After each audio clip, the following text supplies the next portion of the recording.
This family-run business has survived for over 500 years by focusing on what the customer really needs and craftsmanship. Learn how they've had to pivot and adjust the way they operate in this modern world in this episode of the Craft and Business Podcast. Jesse Meyer, what is it like to be in charge of such a long-standing family business? It's never boring. It is sometimes a challenge. Sometimes it's very gratifying and satisfying. But yeah, it as long as I can keep it going, I'm satisfied. But right, that can be challenging, and it's a lot of stress and pressure on my shoulders to try to be reinventing the business all the time and try to keep the gears turning. I wasn't even familiar with what parchment paper was really until I heard of you and started doing a little bit of a deep dive. What an interesting craft. It's not a regular one these days. It's not something that you run into people often that are making parchment paper. No, most definitely. Right. And it's technically not even paper. But they call it paper due to the fact that originally when they were making parchment, it looked somewhat, translucent and smooth and glassy. And so they started to make this replica in paper. And that's what everyone uses for baking and for putting on, cookie sheets and so on. And so they figured just to make it easier for people to understand what it looked like, they would call it parchment paper, given the similar appearance. But it's not actually paper. Paper would be plant fibers, whereas parchment is animal skin. So it's a stretched and dried animal skin that's been stretched under tension. And then the surface, the outside of the skin and the inside have been cleaned of hair and flesh and fat, which, is a laborious, dirty process. But when you're done, hopefully you have something that looks beautiful and can be used in, multiple applications. So, and as far as I know, I'm the only commercial parchment producer in the United States. So. Really? And how long has the business been going? Well, I have been sort of running things for the past 10, 15 years. And but the family business, the family tannery, we have records dating back to 1550 saying that we were tanners. We made leather out of animal skins back in 1550. So who knows? It could predate that, but that's as far back as our family history goes. That's quite a history for a business. Yeah, and it never really dawned on me just what a big deal that is. I mean, I guess the legend in your own mind sort of thing. It's like, yeah, is it a big deal? I mean, it doesn't feel like it in some ways because I've been doing it my whole life, so it's just fairly normal for me. But the more I look at what goes on outside the rest of the world and the more people I talk to and the more people who will come to me and point out, like, you realize that this is very unusual, what it is that you're doing, so that's kind of soaked in. And yeah, it, in some ways it makes what I'm doing feel a lot more meaningful and gratifying. But then, yeah, it also can be a little stressful to feel like all of that pressure to keep this going somehow is on, it's on my shoulders. So. And have you worked in the business your entire life, or have you had other jobs, kind of interim jobs or before you got into the family business? I suppose I worked at Burger King for a summer, maybe two. But that was in high school, and that was just to sort of, get a little spending cash when maybe there wasn't a call for help at the tannery. And a few other things here or there, but I went to I went to college for sculpture, and was thinking that, no, I don't want to end up back here working at the tannery. This is not where I want my life to go. And so I thought, well, with my, artistic skills or talents or whatever, I would like to be able to apply that elsewhere. So my thought was get a degree in sculpture, a BFA in sculpture, because I was interested in doing a whole lot of things: painting, drawing, woodworking, welding, ceramics, not to mention just straight ahead sculpture, carving, lots of things having to do with my hands, very visual. And I thought that it all fit under the umbrella of sculpture. So that's what I got my degree in. And then the plan was go down to New York City, try to make a living as an artist. I don't know, wait tables, 10 bar, do whatever until I, can establish some foothold. But I tended to, work large with sculpture, and the city's not a place where you can really do that. So while I was trying to figure out a way to, make that work, I was working up here. Our tannery is based in Montgomery, New York. So we're only an hour and a half from New York City. We're in the Hudson Valley area. And so it's convenient for the city. And I figured while I was trying to figure out how to get down there, I would just work here at the tannery and just mess around, kill time, whatever. And while I was doing that, that saying, it's like life is what happens when you're busy making other plans. So I was also learning how to mess around with animal skins. We had been making leather for a very long time, but making parchment is something that's a little different.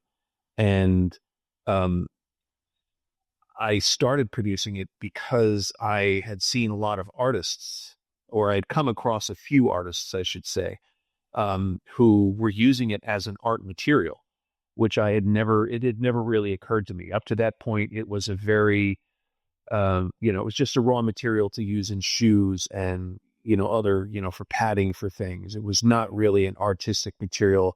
I didn't see it as having a lot of merit on its own. But once I came across artists who were using it that way as an art material and who appreciated it for its own qualities, then that kind of opened up a door for me. And I thought, wow, okay, well, I should, I have this material at my disposal. I should, experiment with it. I should play with it, stretch its boundaries and what have you, to see just what it's capable of. And in the process of doing that, would come across other artists who pointed out that this is a material that, you don't really see a whole lot of nowadays. And there is still a need for it in various forms. And there is really nobody else producing this material, certainly not here in the United States. So, with that kind of encouragement and those tips, and it's like, maybe I should give this a try. Maybe I should, experiment with this, see if I can do a better job, refine it, start, seeing what other markets and applications there are out there for this stuff. So that's kind of how I started down the road of where I am today. What was the moment that made you shift back into wanting to actually be in the business? That's a good question. I don't know if I can pinpoint one moment other than, it was probably a lot of little things where, in doing the research, I realized that there was no one else that, there was one point where I had taken this material to somebody who worked with medieval manuscripts and, books from the Middle Ages, and showed them what I was making. And I remember it was these two women that kind of they called it a guild, but it was, to sort of teach skills that might have been used in doing conservation or just, restoration and production of books. And I remember showing them the material, and they looked at it, and then they looked at each other, and they said, "We have a list of people that you need to contact." And so it's like they kind of opened the door for me to a whole bunch of people that specialized first off in sort of book conservation. And that was something I knew nothing about. I mean, it's obviously, it's like a very niche um, occupation. But any college, any university, any museum worth its salt usually has a collection of rare books and manuscripts, and all of those need repair or replacement or the occasional just mending, or sometimes people want to make books in that style that are new, that are artist books. So it was a world that I knew nothing about, and these women kind of opened the door for me, and it was from there that I was introduced to a bunch of organizations that specialized in that, and then they sort of put me in touch with a lot of museums and universities. So I feel like at that point I was like, maybe this could become like an occupation. um, but at the time, I was also doing it as a sideline. I was still working at the tannery during the day, helping my dad, pulling skins out of, big tubs, moving them around, doing a whole lot of very grunt labor. And then I would do this sort of stuff on the weekend or after work. But eventually, that sort of overtook, and eclipsed the regular material that we were making as the demand for that material waned and the demand for what I was doing increased. So it sort of gradually kind of crossed over, and it became, it got to the point where what I was doing became the main focus of the business and the main driver of income. So.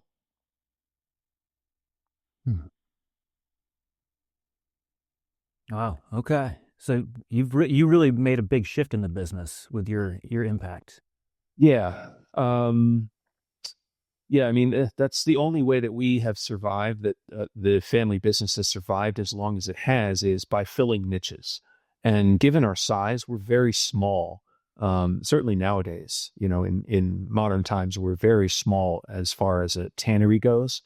I mean, tanneries, the idea of working with animal skins, it could be a huge operation handling, hundreds or thousands of cowhides a day. And that's just cowhides. There's a lot of animal hides, you know, stacked up around this country, at any given day. And, most of it tends to be cowhides. Some of it is deer, some of it is goat, some is sheep, some is calf. I mean, any animal with a skin could qualify as something that could be turned into leather. Um, but at that time, what we were producing was basically leather, cowhide leather for the bottoms of bowling shoes, and deerskin leather for the insides of pianos, which both of those are just the most obscure things in the world that probably nobody has ever thought about, nor did they think that it had anything, that leather had anything to do with it. But it was something that we had been doing for, we've been making bowling shoe leather for, since my father started running the business in 1972, 1973. And he managed to put 5 kids through school doing pretty much just that. Um, you know, just providing that leather for customers making bowling shoes. And the deerskin leather was something that was, kind of supplemented that. And that is something that we had been doing for about 150 years. And we had been producing that, basically Steinway pianos, which people might recognize, was our first real customer for, they call it piano action leather. And that means that it's the leather that's used on padding on the insides of the piano, between where the hammer, or between where you hit the key and the hammer strikes the string. Some of that, mechanism on the inside is covered with leather, and it makes it softer when you are hitting keys, so that there is no other mechanical or grating sound in there. Long story short, it was a material that we started producing for them when they kind of, fine-tuned and created a modern piano. And so that was 1860, 1865. And we basically, produced leather for pianos for about 150 years. They were our main customer. We also worked with several others, but, that also kept us doing pretty well for a long time. But right, when I came along, pianos, most people, pianos are just very rare to see these days. And I was never even much of a bowler myself. Other people, I guess as a sport, it's still something that's pretty popular. We still sell some of that, but at some point in maybe 2005, 2006, um, there was a material that came along, Ultrasuede, which basically accomplished the same thing, but it was artificially produced. It was man-made. It came on a roll. It came in yards, and all of a sudden, our business, went from, $600,000 or $700,000 a year to basically $100,000 a year. It just plummeted. And so there was a point where, I'm sitting in the office at work with no heat. We had the heat turned off to save money. We had laid everybody off, and it was just my dad and I looking at each other across the table in the office saying, what do we do now? Do we go out of business? Do we keep going? What do we do? And by that point, I'd been making parchment for a while, as I said, sort of as like a side hustle. And, I said, well, I've been doing that. I think there might be some need for it. And the same people that use that parchment material also use leather from small animals like goats or sheep or calf. They use it also for bookbinding. And I think because given the small size of those animals and the relatively simple, formula and process of producing that, maybe that's also something that we could do to sort of supplement that. So maybe we should keep going and try to make those things instead. And we basically had to reinvent the wheel to produce those materials because that stuff was being made elsewhere. It was being made in Europe and South America and a few other places, but it wasn't being made here. But there was a market for it here. So we thought, well, maybe we should try to produce this and provide it for the United States market, for, restoration, for new book bindings, for other products, other, uses. And it sort of went from there. And, with, okay, you're making leather for book restoration. Can you do it for furniture? And it's like, well, we can certainly try. And what about leather goods? Can you do that? Or shoes? It's like, well, okay, we'll give that a try. And so we kind of kept trying new things. I mean, we're still always trying new things. We're never sitting still, but yeah, we're constantly trying to adapt to make sure that there's not just one or two products that we are making that once the market for that dries up, that we're just, dead in the water. So we try to diversify a bit and make several different things for several different applications so that hopefully that's enough to keep us afloat and keep us profitable. Well, in that pivot, what was the biggest challenge that you had to overcome? What did you learn from it, and how can that be related to somebody in any trade or craft building their business? Another good question. You ask good questions. It was, I mean, it would be so nice to have just a day go by where it's like, it's predictable and you know what's going to happen and you're making the same thing that day as you are, for a few years. But that predictability is not something that we can count on. So I feel like we always have to be ready to, we have to be kind of nimble and quick on our feet to change what it is that we're trying to make or adapt. If a customer comes along and say, well, you're making this, but I could also use this product. Is that something you're willing to do? And we'll say, sure, we'll try that out. Because you never know. And given that it's such a bizarre material or such a hard to find material, there are very few other places that people can find it. So that means that if we are willing to even give it a go, a lot of times we have maybe a built-in market for that material. But to your question, it's like, well, what did we learn? What could we teach somebody else?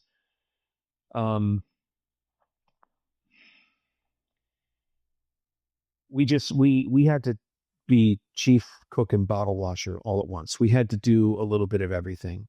And we had to adapt. I mean, the facility that my father built when we moved to our current location in 1981 was not really meant to handle the sort of material that we are producing now.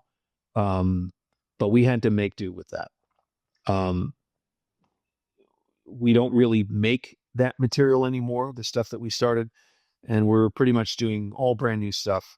And we need to, you know, we need to see if we can do it. And if we can't, is there some way that we can adapt our process to produce that? Or are there other companies that we could work with that could help us with that? So the ability to sort of be flexible and to reach out when we need assistance, but it is definitely challenging given the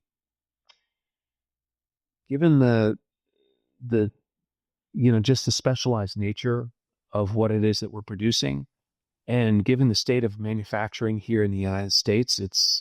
It is hard because there's not a lot of places that we can go for expertise or equipment or repairs. I mean, we will occasionally hire consultants to come in and give us a little help, but otherwise it's just us trying to figure stuff out on our own. So I guess maybe that's one piece of advice I would give is don't be afraid to try and figure stuff out on your own. Nobody really wants to have to do that. I certainly didn't want to have to do that, and I still do it regularly. Um, because there's no one else around to tell me how to do this. I mean, that was the case with parchment, where no one else in the United States makes it. So it was me having to do an awful lot of trial and error to produce this material. And all I could really do, I mean, there's another piece of advice is if you're making something, try to take it to your customers or your marketplace and get constructive feedback. They will hopefully tell you what needs changing and what needs improving. And if you're willing to work with them, then usually they're willing to work with you, and they appreciate the fact that you're trying to help them and solve their problem. And that has made a big difference with us through the years. Because again, there's no other industry, there's no industry framework that we can fall back on. The few times that we have found other people that produce what we're doing, they're not really interested in sharing information, which I can kind of understand. It's a craft, and a lot of it is not the material itself. It's just the mistakes that have been made over a long period of time that will, that's where you do all of your learning. And so it's all of that trial and error, all of those mistakes, all of that institutional knowledge that, you don't really want to just give up to just anybody. So I keep hearing you mention in your business solving people's problems, and that is driving what you're doing in and with the business. That stands out to me because I hear a lot of people talk about what they want to do with their business and craft versus solving the customer's problems. Speak more on that. Well, when I was an artist, for instance, I wanted to make what I want. I wanted to do what I wanted to do. I wanted to make what I envisioned. And I did up to a point, but I think I was lucky in that I was able to sort of interweave, making what I wanted to make with solving problems from customers. All of that experimentation, all of that trial and error I did, and all of those ideas I had in my head of, I want to make an absolutely beautiful material. And, it's like I have in my mind's eye, like a beautiful piece of parchment, spotless, white, clean, uniformly thin, ready for anyone to use on a piece of furniture, for writing a document, for making the lampshade, for making a drum head. Any of those things. So I've got that ideal in my mind that I'm constantly working towards. And that tends to overlap with a lot of customers coming to us and saying, this is what I need. Is that something you can make? But yes, I do find myself solving an awful lot of customers' problems. And while it's maybe not what I would be doing if left to my own devices, I appreciate the challenge, and I so I'm happy to give it a try. And I guess I've been doing this long enough where I've got a good amount of experience that helps me when it comes to tackling those problems to try to, usually get a good result. Um, I mean, at the moment, for instance, we had somebody reach out to us just last week, saying, can you make leather out of a cow's stomach? And such a thing exists, and I've heard of this. It's tripe leather, and it's very unique looking. And you're basically taking the stomach of a cow, or part of the stomach, because a cow has several chambers of its stomach, which I just learned. Um, but you're taking that organ, and you're basically having to clean it up and remove all of the muscle fiber and do an awful lot of washing, and then you're tanning it. By tanning, I mean you're adding plant tannins in our case and chemically converting it into a stable form of collagen, which is what leather is basically. But it's not something I'd had ever done before. But this person was having a hard time finding anyone who was willing to do it. So I said, all right, I'll give it a try. Just maybe another piece of advice is if someone's going to come to you to solve their problems, make sure that you're well compensated. And, maybe that's um, a little cute coming from somebody at this point in their career where it's like, I've been doing this for a long time and I think people look at me as some sort of expert. So I can thankfully charge what I really need to charge in order to do that experimentation. But it's usually warranted. And, for a long time, I didn't charge nearly enough for the work that I'm doing. So I've gotten to the point now where, it's like, yeah, in order to make the leather out of a cow's stomach, I'm willing to try it. It's going to cost X amount for all my time and for all the research involved and all of the trial and error. And so that's what I'm working on now. And I'm doing the experiments and I'm doing them very methodically and very carefully so as not to destroy anything in the process.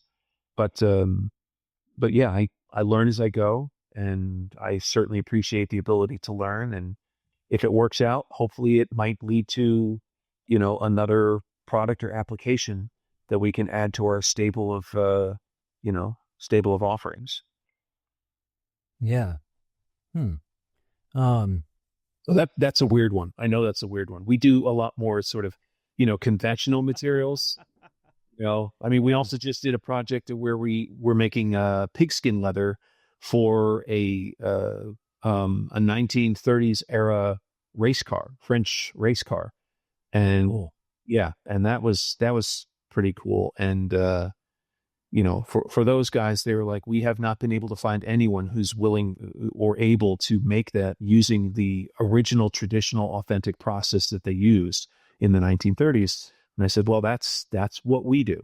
That's another way that we have managed to stay relevant and useful is by focusing on methods that, kind of historically accurate methods of production that people aren't really doing anymore.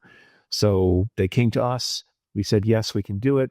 And that turned into a really good product and project.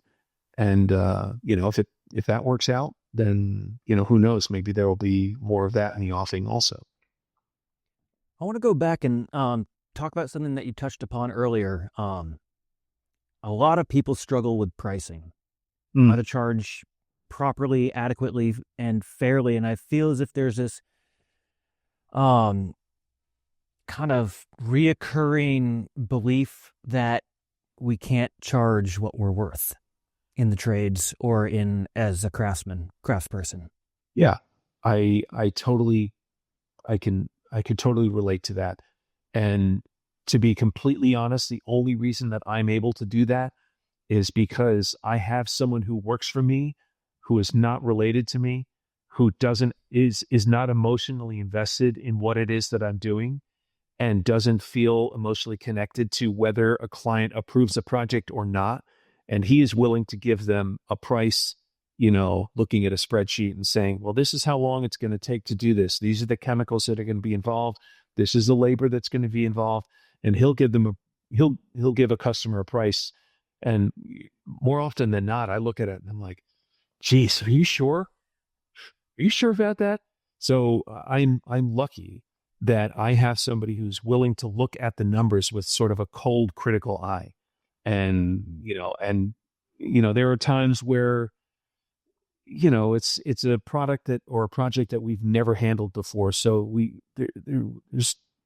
have nothing to relate it to. There's no benchmark or no standard. So that in that case, I have to kind of figure it out on the fly. But once we do that once or twice, then, we have the ability to sort of fine tune and codify all of the numbers and all of the costs that go into it. And then I turn it over to him, and then he'll kind of figure it out from there, and then hand that information out to customers.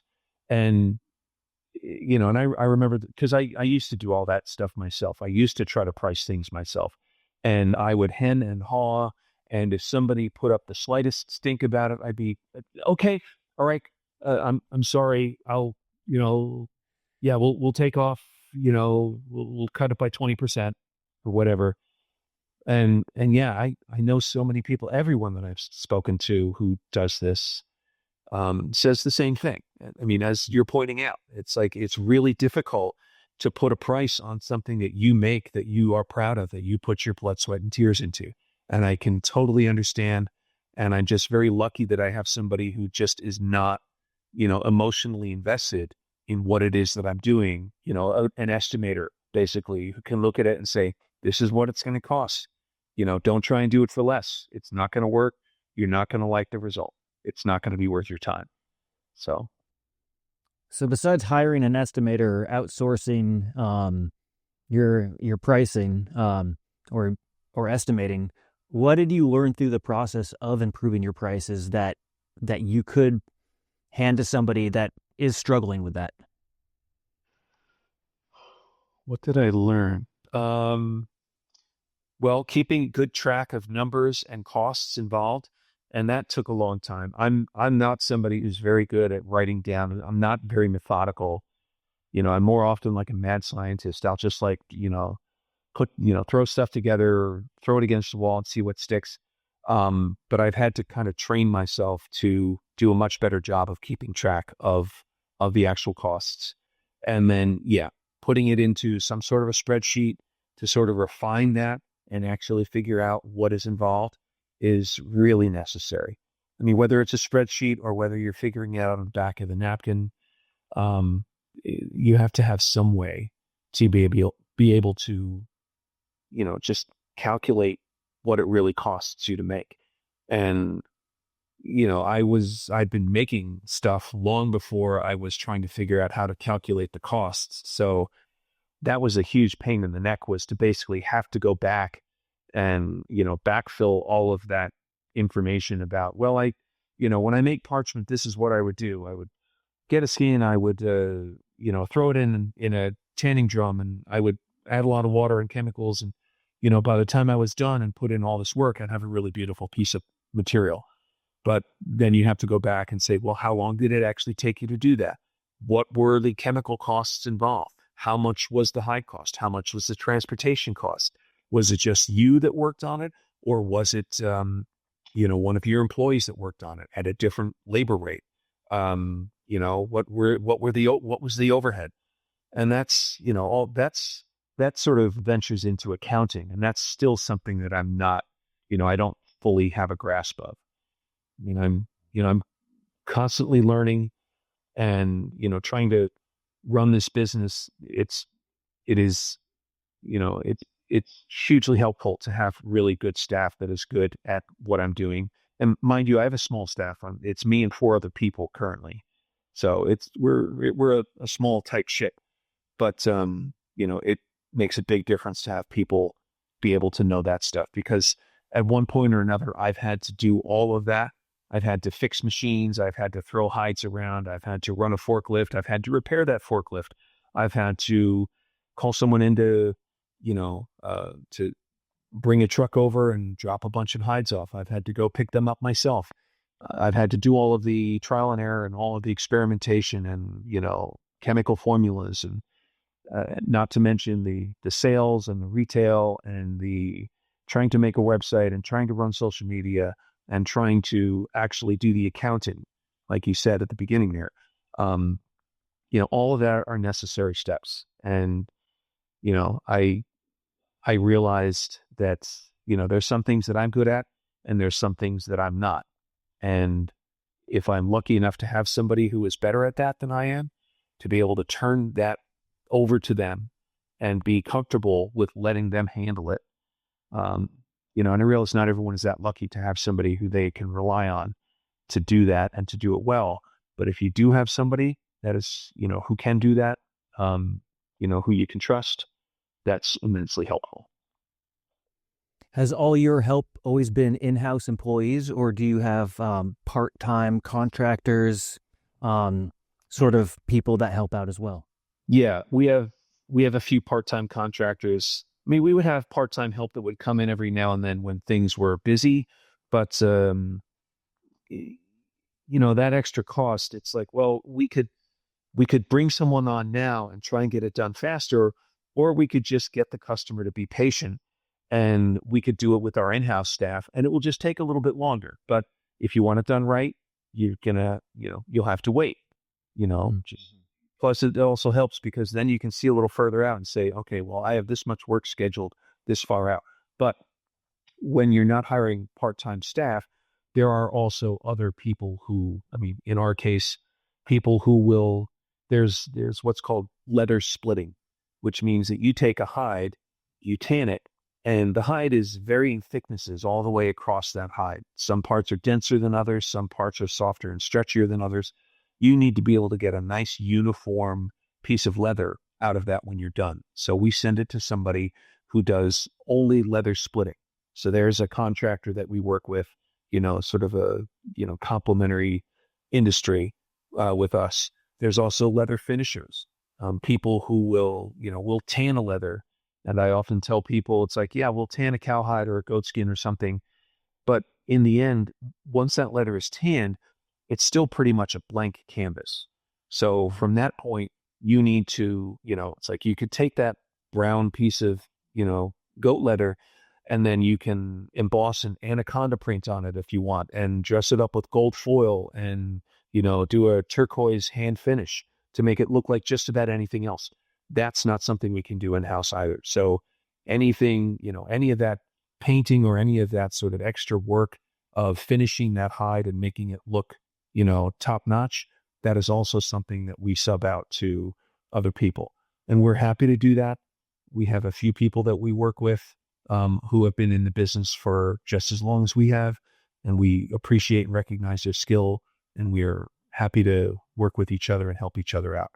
So yeah, there are, and that's just two, for example. There are other companies that we work with who are, contractors and, experts in things that we just can't do in our teeny facility.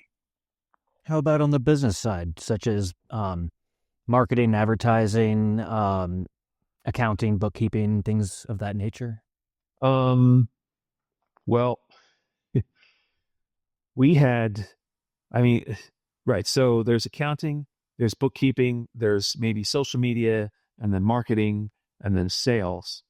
And, the accounting and the bookkeeping, we did manage to find an accountant a long time, some while ago, who is pretty good about what they're doing. They charge more than I would like, but they managed to figure out whatever, hairy financial issues and tax issues. So it's like, all right, you guys do your job, you do it well.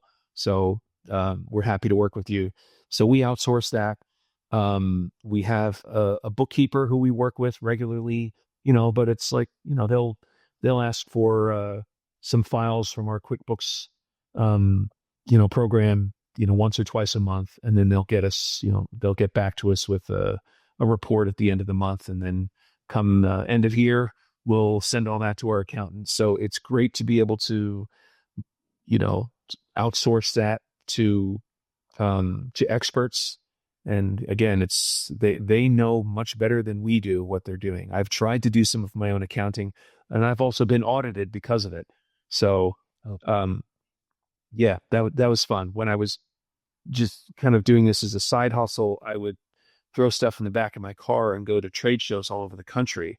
And so it was just me buying gas at places in like North Dakota and Colorado and New Mexico and Mississippi or whatever.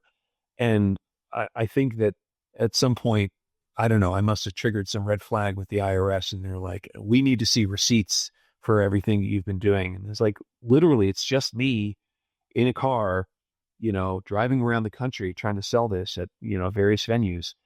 Um, and I think I just went in for this meeting with the auditor, and I just looked like such a deer in the headlights, so innocent and scared that they're like, okay, clearly you're not some, slick criminal here trying to take advantage of us. Here's what we would suggest to the future to try to make sure that you don't get in trouble, and only try to only deduct half of your meals and entertainment expenses. It's like, oh, okay. For instance, that's a helpful thing, but that was a long time ago. And so, having made that mistake, now I'm really happy to be able to turn that over to somebody else who knows all of those intricate rules. So they can do that. But in the social media and the marketing, that is like a minefield, because I have worked with people over the last 10 or 15 years who have promised me the moon and have said that they're going to do all sorts of wonderful things. And in the end, it's like, I see no tangible benefits from having paid this person, $1,500, $2,000 a month in some cases. When we were flush with cash, it's like, okay, well, where's a good place for us to invest this, this extra income so that it will hopefully come back to us? Let's put it in this marketing firm and see if they can help us. And they could.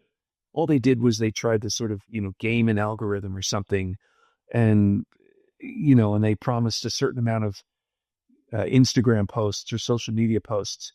And, it just, it, it makes me angry every time I think about it, only because I'm angry at myself more than anything else, because I feel like a sucker for not having realized it's like there is no shortcut to doing this. You have to find somebody who is hopefully enthusiastic about what you're doing, and then they will do a good job of doing this. They aren't just looking at this as like, punching a clock and putting out a certain amount of posts, and, and whether or not it has any effect on your bottom line or the interest in your product, that's not really, that's not their concern. Again, I think I'm very lucky in that she's my sister-in-law, as a matter of fact, is really enthusiastic about what we do, and she really enjoys it and is fascinated by the product and the chemistry and all of our customers. And so she is more than happy to do and I compensate her for this. I'm certainly not looking for anything for free. So I pay her, and she is happy to do Instagram posts, social media posts, go and represent us at various trade shows. So I think I'm very lucky that I have somebody who's like a great product ambassador. And that we're doing in-house. I gave up trying to find somebody who could help, like a business advisor, because it just doesn't seem like, it's like they're not really interested in helping you. At least, I mean, this might not be the case for everyone, but my feeling was they're not interested in helping you as much as making sure that they are constantly being paid for their services. And if they're doing a good job for themselves, then they're getting paid regularly. But if they were doing a good job for me, then they would be able to give me some advice and information so that I could hopefully do better for my company and not have to continually pay a retainer to somebody in order to, keep them trying to solve problems. So, What has been the most effective marketing and advertising you guys have done? well, we were lucky, again, because of what we do is so unique and unusual. We were lucky that we have had several kind of national publications or companies come to us. There was a show that was around for several years called Dirty Jobs, and with Mike Rowe, and he came to us twice, actually. And the first one was for leather tanning. And I remember when he was there, we showed him around. I was like, oh, well, you think making leather is unique or, unusual? Get a load of parchment. This is something that's even like a more unusual subset of that. You know, um, Nobody else makes that. And, we've got this dirty thing and this dangerous machine here and all of these chemicals and it smells really bad. And I just remember, he was looking around. He's like, there's just too much to cover here in one show. We might have to come back. And, he said that. And I just thought to myself, I was like, yeah, I don't see him coming back. I don't think that's going to happen. But lo and behold, he came back. Very nice of him. And they did another episode where they focused on the parchment side of what we were producing. So, that show stopped, they stopped filming new episodes of that several years ago. But it's still in syndication and will still air occasionally. And we will still see like an uptick in hits to our website or people that will contact us and say, hey, I just saw your show on Dirty Jobs. It's amazing that you guys are still doing this. Keep up the great work. So, so every, two or three times a year, people will reach out because they just saw that show.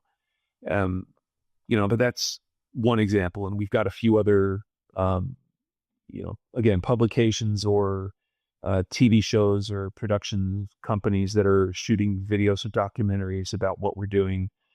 There's one called Business Insider, which I see mainly on Facebook and Instagram. And they came to us and they shot an episode. I think it ended up being about an 8-minute segment about how to make parchment. And I remember when they came to visit, our forklift wasn't working. One of our machines was down. I couldn't get the skins to do what I needed them to do. And I just thought, this is just not going to work. But thanks to the magic of editing, they put it together and it's like, wow, you'd never know any of that stuff went wrong. So that also was, it definitely got us an uptick of interest from people. So yeah, we've been lucky. We have people coming our way wanting to learn about what we're doing. Who knows how long it's going to keep up, but I'm grateful for it. And I've noticed that you have multiple kind of arms of the business, not just the products. And what I'm learning is that you've got custom products and then also just stock products. Yes. And then you've got an education side of the business. Correct. Right. And again, partly because nobody else does what we're doing, we get a lot of interest. I said at the beginning, we have, any like library or university or museum usually has some products, very old products that have either leather or parchment or both in that construction. And they need to be able to learn how to handle or work with and properly conserve or restore that object. So in some cases, it's like a priceless manuscript, and they can't sit there and handle that stuff and like, oh, well, what happens if we scratch this or get it wet or stretch it or, try to iron it or something? They don't have the luxury of doing that. So where we have been very useful, which I never would have thought that this would be the case, but where we've been very useful is for people who need to learn how to handle that material. Since they can't handle the original, they'll come and play with this new material and they'll figure out just what it's capable of. They'll kind of stretch it literally and figuratively to its limits to see what they can do with it so that they know how to handle that priceless object that have to go back to the museum to work on. So, and I guess you'd call that medieval studies, art conservation, medieval anthropology, but we have a whole field of people in the sort of education field who will come to us to learn about what we're doing. So we teach workshops on that. The first workshop I taught was, I think 2002, 2003, and it was right after a hurricane and we had no power in the building. So we had to throw open all the doors, and thankfully it was a nice sunny day. And it's like, I basically walked everyone through the process and, sort of tried to explain what machines would do. And And it started there. And I just remember from that point on, we've been very lucky that people have given us really good reviews, about how we're, what it is that we're doing and how we explain it. And, just it's like when someone comes to take a workshop, we'll give them two complete animal skins that they get to work on themselves. And then in one case, they can dye it whatever color they want. And in another case, they can sand it and finish it if they want to use it for writing or for calligraphy, which some of our customers do. So we give them the option, and then they get to go home with that product, not as well as being able to, try that out. And I think they find it really, it's a really good value for them. And so we've been doing it for, 15, 20 years at this point. So yeah, they really appreciate that. But then, like you were saying before, we have some stock products, and then we have a lot of custom products. And I think because of our size and because of where we are based in the United States, we've always been sort of this hybrid model of retail and wholesale and contract work. So, we are more than happy to sell to somebody in bulk. And we will do that occasionally, but with some people, some companies, that's a problem. They don't like that model because we're here in the US. They can just buy from us directly, because we will sell at retail. And we don't get enough wholesale business to really make it worthwhile. So it's like we have to do a little bit of both. If it was all wholesale, that would be fine, but people aren't willing or able to buy enough product to make that worth their while. And if it was, all retail, that would be an awful lot of work for our small staff. But yeah, there's that sticky point in between where if somebody could buy it from us directly here in the US, why would a company pay money to buy it wholesale only then to have to mark it up and maybe not make the markup that they need? When with just about every other product, they're exporting it from overseas, and that's not something that someone could buy for retail. So, and then we've got contract work, which is, us doing special projects, whether it be pigskin leather or cow stomach or, leather for furniture or, parchment for lighting lampshades or furniture. So we do a little bit of all of it. And, we do what we can to stay afloat. What part of what percentage of the business revenue is each one of those kind of line items? Um, there used to be a lot more retail. We've kind of gotten away from doing that, or we've tried. And like I said, it would be great if people were willing to do more wholesale. And I think, my sister-in-law / social media marketing manager, she is a really enthusiastic product ambassador and has been able to, make and cultivate really good relationships with some distributors. So I think we've been lucky there. And that's been a relatively recent event. So we have started to do a lot more wholesale and to do that more regularly, which then frees up, our small staff to be able to work on larger projects, and not have to worry about filling, individual orders and packing and shipping and handling all of that. So yeah, we do still sell some retail products, but we have, a lot of what we do now has shifted away from the retail and is now in distributing as well as, doing contracts. So as far as a percentage, I would say, I don't know, maybe 10% retail now, maybe 30% wholesale, and probably 60% contract. How about education? Where does that fall in? That's a good point. Yeah, I'd say maybe 20%. So then, right, let's say 10% retail, maybe 20%, I don't know, maybe 10% retail, 25% wholesale, maybe another 10 to 15% education, and then the remainder would be contract. So, And how much of the education then drives other sales? I could imagine that would then transfer. Yes, what usually happens is we'll do workshops. People will come, they'll take the workshop, and invariably they go away from the workshop saying, "Wow, that's a lot of work. Now I understand why you guys have to charge so much for your product, and I am more than happy to pay it." And so then we have, now we have repeat customers who will, if they can't buy it from us through retail, then they'll at least go to the distributors that we work with, and a lot of times it's kind of a secondary education, which is people teaching workshops on how to use our material. Like we work with botanical artists and calligraphers, for instance, who love to write and paint on parchment. Um, and so some people will come and take the workshop to learn how it's made. But then at some point, people will need to learn how to paint on it or how to write on it. So those instructors will come to us to buy material, and in order to be able to then distribute to their students and to, sometimes sell at, trade show events. So it has kind of like a knock-on effect there, which is nice.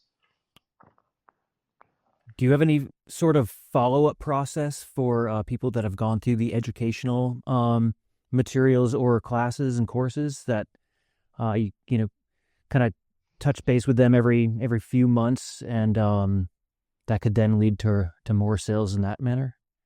Yeah, the whole getting on somebody's email list kind of model. Yeah, we it's hard to juggle all of this stuff, and I mean we use Squarespace as our platform. Um, we spend a lot of time putting together social media posts to try to maintain engagement, and we're pretty good at that. I mean, at the moment we've got almost 9,000 followers, which is no small part due to my sister-in-law Liv and her her enthusiastic engagement. Um, but she puts a lot of effort into that, and then goes to various trade shows, and works with distributors. But right, so we use Squarespace, and Squarespace has like a newsletter, component to the website, and I'll get reports, once every other week, saying that you've got 2 or 3 new subscribers to your newsletter. We have not put out a newsletter in I don't know how long. We had tried. We've done a lot of things. I mean, at some point we were doing like an artist spotlight to our website, and we actually just got a comment on one that we published in 2022 that somebody came across. And it's like, oh wow, we kind of discontinued that artist spotlight some time ago.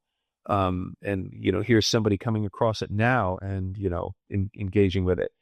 Um, but yeah, it's like there's only so much time in the day, and again, with our small staff, it's really hard to to kind of maintain all of those avenues of communication. Um, so yeah, doing a newsletter, that is something. It's like every time I see that, it's like, oh yeah, you got 4 or 5 new followers, or have signed up for your newsletter. It's like we really need to, we have to cultivate that. We've got to kind of pick that up and do something with it. And we hadn't unfortunately gotten around to it. I mean, before Facebook and Instagram were what they are, we don't even use like Twitter or X or TikTok or anything yet. That's just that we just don't have time for that. But before any of the social media platforms, we did have a newsletter that we would put out. But we kind of, that kind of went dormant when we started focusing on more of the social media instead. So it would be nice to get back to that and sort of, recultivate some of those followers.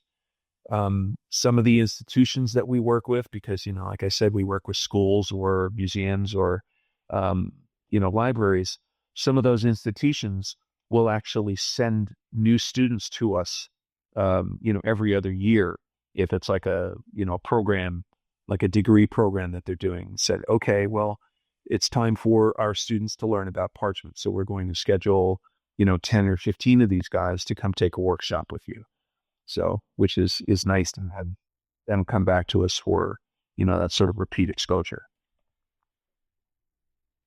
There's an idea in the online world that if you can get somebody to buy something small from you, like a $5 or $10 product, Mhm. then they're much more likely to spend more money with you down the road, which is where I was kind of going with that thought of um, people have come to you for education. They've already paid you some, Mhm. and retaining a customer is cheaper than getting a new one. Yes.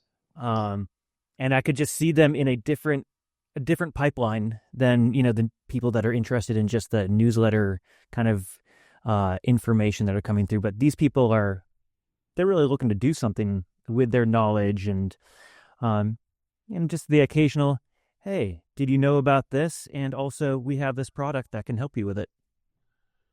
Um, well, I think we have been trying to trying to sort of generate more interest in that as well. I mean, we have, I guess, what we call education kits. Um, and Oh, nice. yeah, where we'll send clippings or samples, and depending on the price range, it could be something very simple like, oh, here's a piece of calf, goat, sheep, and deerskin parchment, just for you to see what the potential differences are. And we might send that to an individual. But then there's maybe the slightly higher range, which would be for like an institution who might be needing this as an educational tool for when they're teaching classes. Um, and then there are, samples that we would send out to businesses, and we'll we'll charge for those in some cases, a small amount, and like you were saying, they will oftentimes come back to us and say, I really appreciate this, because we won't just send them a sample. We'll send them a lot of information that goes along with it.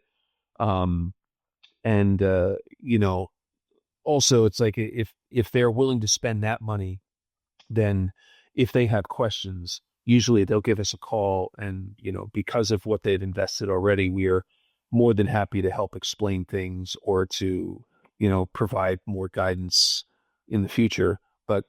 But yeah, I mean, that's one thing that we have tried to do, is to sort of offer different levels of sort of investment in the product that people can use depending on what sort of an institution it is, or like maybe even a subscription service where it's like, here, we'll give you 2 pounds worth of parchment scraps that you can hand out to students. And then, you can come back in a year or two and buy more of that at a reduced price, so we'll sort of give them a little discount if they come back for future purchases. So we try to sort of cultivate that, and yeah, a lot of times they will come back. Nice. Well, what's your future vision of the business? Where do you want to take it in the next 5, 10 years? Uh,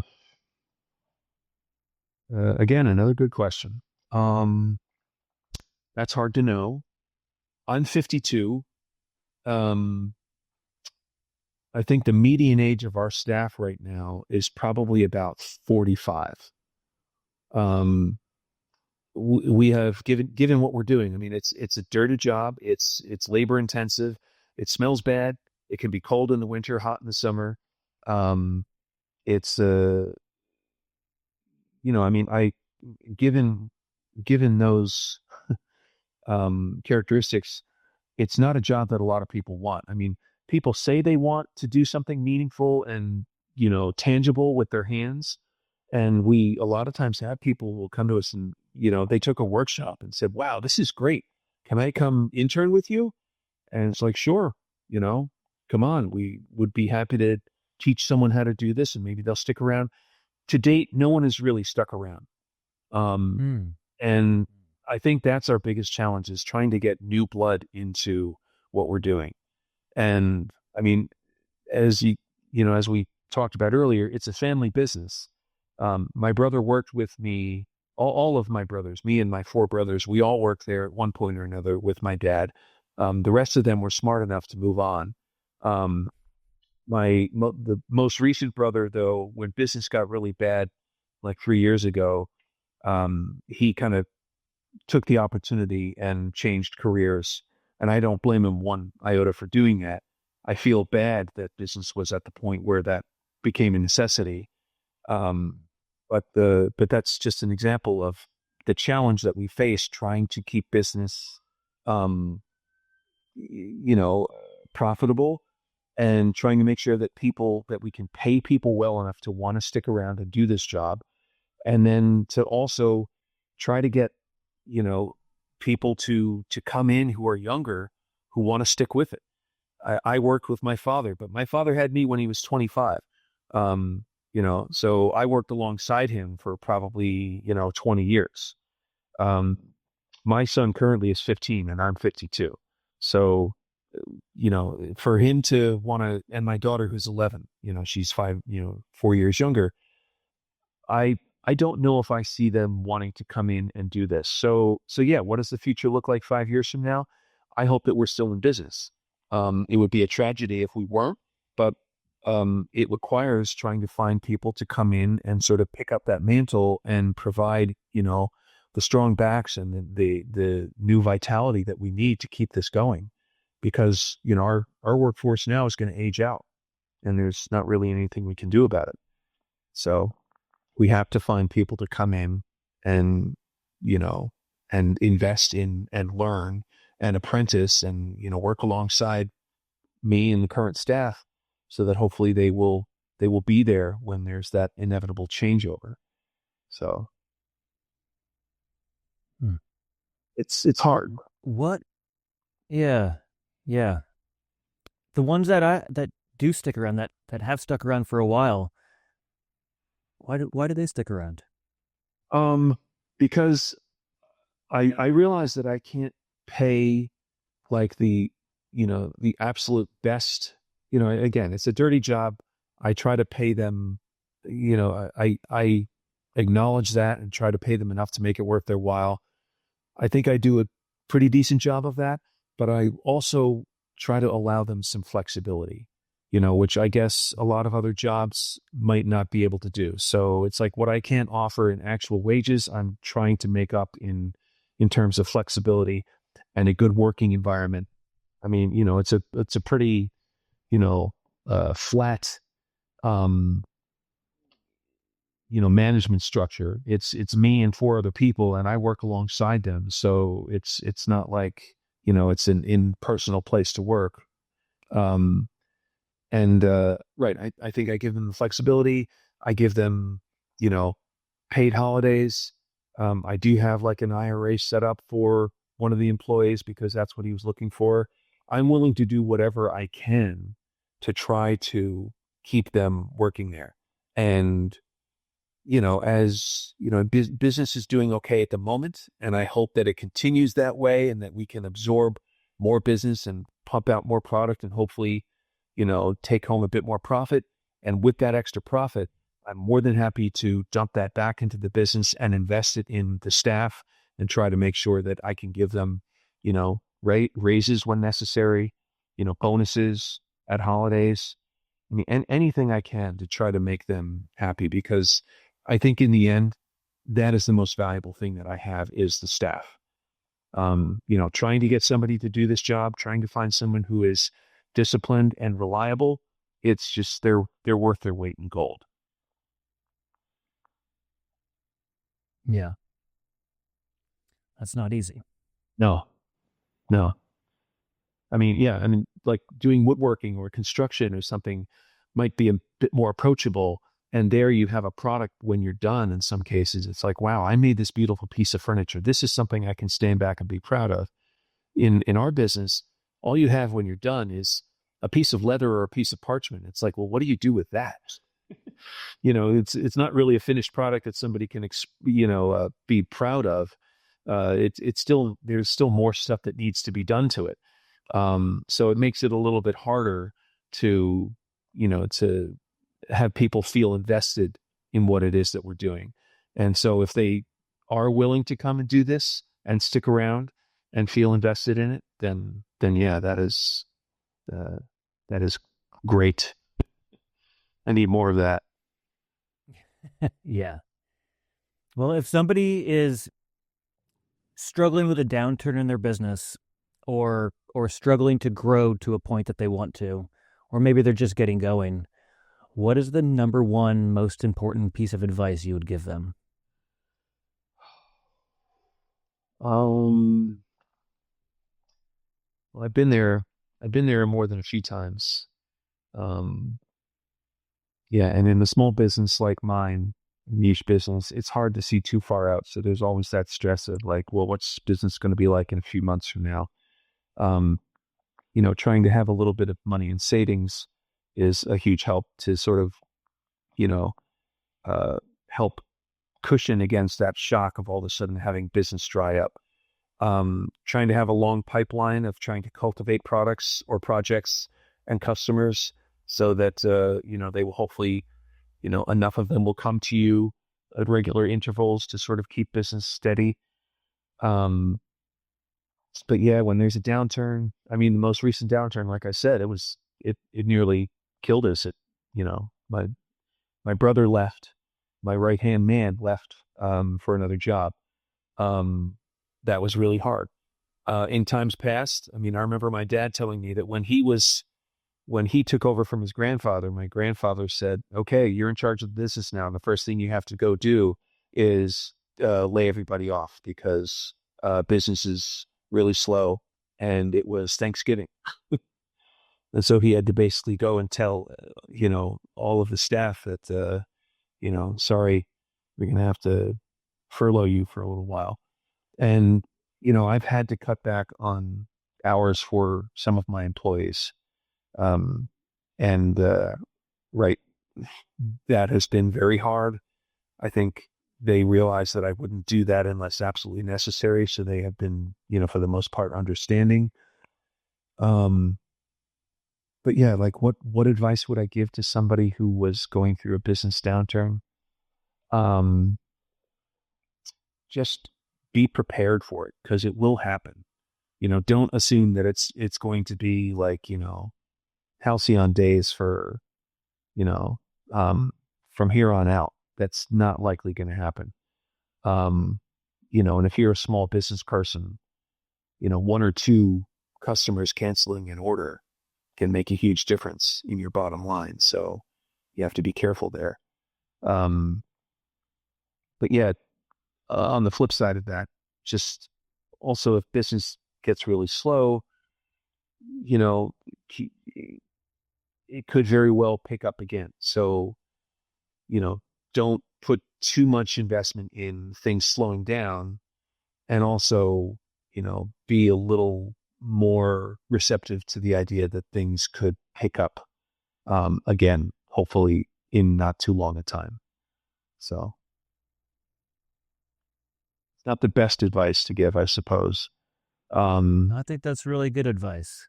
it's just, yeah, it's, right. I mean, when you own your own business, um, it's when you have so much of yourself invested in it, when things get to that point, it could feel like your world is ending. So it's I try to remember, to take a deep breath and just, cut costs when I can. I try not to have too much overhead. I try not to have too much in terms of like loans or, you know, um, credit card debt. I mean, I think if you're able to do that, that's, you're very lucky. Not everyone is that lucky, and I understand that. Some people, it's like they have to, fund their business or they have to pay for things on a credit card or whatever, or a lot of loans. But I also feel like, looking ahead, it's like that debt service, trying to pay those loans, trying to pay those credit card bills, that will cripple you if you get too far, too far behind the eight ball. So I try to run a really tight ship and I try not to overextend myself. And that cuts both ways. I mean, in some cases, yeah, maybe if I had, you know, been a bit more proactive and jumped at something and maybe taken out a loan to do this or to, buy that new machine or invest in this new customer, maybe that would have paid off. I don't know. But it's like it's like slow and steady has the way it's always been for me. I'm always adverse to risk. And that's, it's got its upsides and its downsides. Mm-hmm. Mm-hmm. Yeah. Well, Jesse, what is your definition of craftsmanship? Everybody's favorite loaded question. Yeah. Um, Craftsmanship would be, let's see, I don't know. I mean, it involves a lot of skill. It involves a lot of practice. It involves pride in your work. Um, and it also involves, I mean, it means that you are producing an excellent product, whatever that may be, that hopefully other people will realize, whether it's like a really nice piece of furniture or like a really nice weld on a piece of metal. You know, if you are really good at what you do, hopefully that will show through that craftsmanship, you know, and right. I think it's something, good craftsmanship is something that I think probably anyone can recognize without too much trouble. So to me, that means that you have put in the time and the effort to, you know, to really learn what it is that you're doing. A lot of practice. That's a good answer. Thank you for coming on the show, Jesse. I really appreciate it. I really appreciate your interest in what we're doing. Thank you very much for asking. It's been a great conversation. I've really enjoyed getting to know you, learning about the business. And Jesse Meyer, where can people find you and learn more about the business and more about Parchment? Well, our you're welcome to come visit us if you ever find yourself in the Mid Hudson Valley. It's a pretty area.